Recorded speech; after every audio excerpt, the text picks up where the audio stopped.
J'ai plaisir d'avoir de l'espace pour traiter de ce sujet qui me tient à cœur et pour lequel j'ai eu plaisir aussi d'être associé au rapport.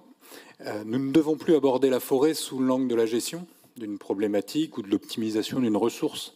C'est plutôt une solution pour de nombreuses problématiques que nous avons à dénouer et surtout pas un milieu à exploiter, un verbe que je ne voudrais plus entendre dans la bouche des élus.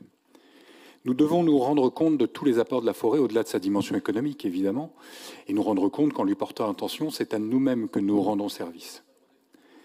La nouvelle génération de cette stratégie régionale engage la responsabilité de ceux et celles qui font de la forêt un lieu de travail et une source de profit. Ils doivent plus que jamais tenir compte de la richesse et de la complexité de cette approche écosystémique. Elle nous apporte beaucoup, la forêt. Elle constitue un biotope qui a longtemps protégé, nourri, inspiré les groupes humains depuis la nuit des temps. Puits de carbone pour atténuer le dérèglement climatique, source de matière et d'énergie infiniment renouvelables, purification de l'eau et de l'air et lutte contre la sécheresse. À ces thèmes objectifs s'ajoutent les valeurs immatérielles de beauté et d'effets psychologiques qui contribuent au bien-être de toutes celles et ceux qui côtoient et fréquentent les massifs forestiers et qui font partie des communs à préserver, comme l'eau potable, l'air respirable, les paysages admirables. Comme je le répète sans relâche en parcourant la région, la propriété terrienne, et particulièrement forestière, comporte désormais plus de devoirs que de droits, afin de préserver le patrimoine naturel et de cohabiter avec bienveillance avec tous les vivants non humains qui ne peuvent pas se soumettre aux règles cadastrales ou économiques. Nous le savons tous, nous avons d'énormes efforts à faire en matière de réduction des émissions de carbone, mais le dérèglement est déjà entamé et nous commençons à frapper le mur climatique. Les forêts constituent des puits de carbone. En protégeant et améliorant leur état, nous pouvons les aider à freiner cette trajectoire pour réduire la violence de l'impact. Nous devons en effet impérativement prendre soin sans tarder de nos forêts, également victimes de ce dérèglement que nous avons causé. Dans un rapport du début du mois sur les forêts françaises face au changement climatique, l'Académie des sciences constatait en effet que nos forêts absorbent de moins en moins de CO2 du fait de leur état dégradé. Cela est dû notamment à l'augmentation notable de la mortalité des arbres, ça a été noté, à l'augmentation non contrôlée de certains prélèvements en bois et à la limitation de la croissance des arbres du fait des sécheresses répétées. La variété des peuplements, la préservation d'îlots de libre évolution, la régénération naturelle des massifs sans coupe rase sont des points de passage incontournables à partager par tous les acteurs d'une sylviculture équilibrée et durable. De même, la biodiversité que les milieux forestiers abritent doit absolument être respectée.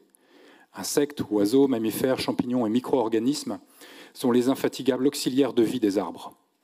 Inlassable ambassadeur des vivants qui ne sont pas doués de parole, je serai attentif à ce que la mise en œuvre de notre stratégie ne mette jamais en danger cet équilibre. Le combat mené d'ailleurs conjointement avec François Bonneau contre l'engrillagement procède de cette vigilance combative. Le développement des diagnostics faune-flore dans les massifs, qui pourront être portés par le volet biodiversité des CRST, devra également contribuer à la prise de conscience collective éclairée de cet enjeu, qui permet de comprendre pourquoi, par exemple, une forêt en bonne santé, c'est aussi un massif où on laisse se décomposer de vieux bois tombés, précieux habitats et sources de vie pour les moins visibles des vivants.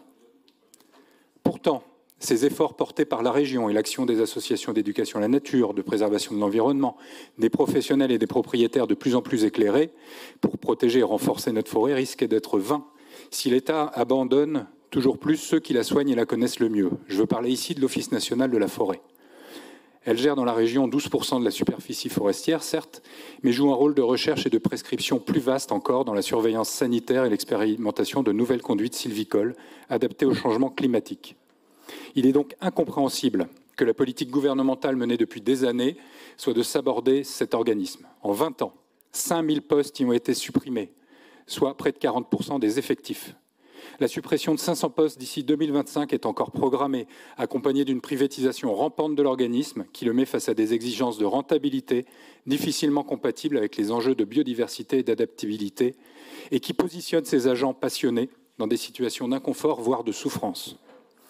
En juin 2020, la Convention citoyenne pour le climat propose de pérenniser l'existence de l'ONF et d'en augmenter les effectifs, afin, je la cite, de garantir une gestion nationale et indépendante de tout intérêt financier privé et que cet organisme reste public. Si nous nous souvenons bien, Emmanuel Macron s'était pourtant engagé à reprendre sans filtre, évidemment, comme d'autres propositions, cette proposition de la Convention. Peut-être le président Devrait-il écouter ses alliés, par exemple les sénateurs républicains et l'Union centriste, qui ont proposé à l'occasion d'un rapport sénatorial sur les incendies en août dernier de revenir sur ces suppressions de postes et au contraire d'investir dans l'ONF? Je passerai au côté économique. Et en investissant pour le développement d'une filière durable du bois, nous démontrons que la bifurcation écologique que nous appelons de nos voeux est non seulement nécessaire, mais également bénéfique économiquement.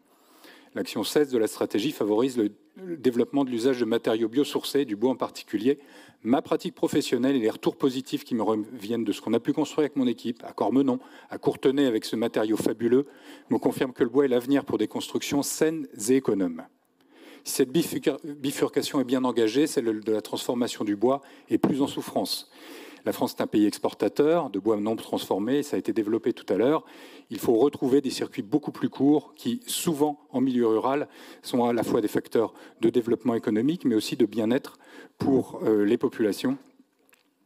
Et dans cette activité presque sinistrée, c'est la pierre d'angle de cette relance qui doit favoriser l'usage des feuillus dans la construction afin de maintenir des massifs productifs au peuplement varié, ce qui garantira mieux leur santé. Au niveau de la formation, un développement aussi. Je salue la création du CAP Charpente à l'UC. Il y avait un trou d'air dans la région, dans ce département. Je conclurai avec l'idée que la forêt est l'exemple parfait, le laboratoire passionnant qui synthétise les forces et les fragilités de notre territoire face aux enjeux de la bifurcation écologique.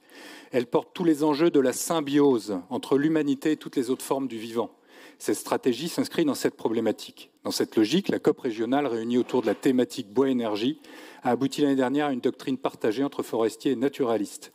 De même, le plan régional de renaturation Place au vivant, bientôt présenté en session, complétera les outils d'accompagnement, comme dans la stratégie agricole, pour développer les moyens de protection des milieux forestiers, comme elle permettra de déployer plus forte encore la reconquête des haies dans le paysage. Il faut vraiment... Agroforesterie. Dépassement important du temps. Production de biomasse, atténuation du changement climatique et régulation du climat, la forêt pourra continuer durablement à nous offrir ses bienfaits et ses richesses, à condition que nous restions attentifs à sa santé, que nous l'accompagnions dans son adaptation climatique et que nous cohabitions avec grande compréhension avec tous ses habitants non humains, dans les frondaisons comme dans les sols.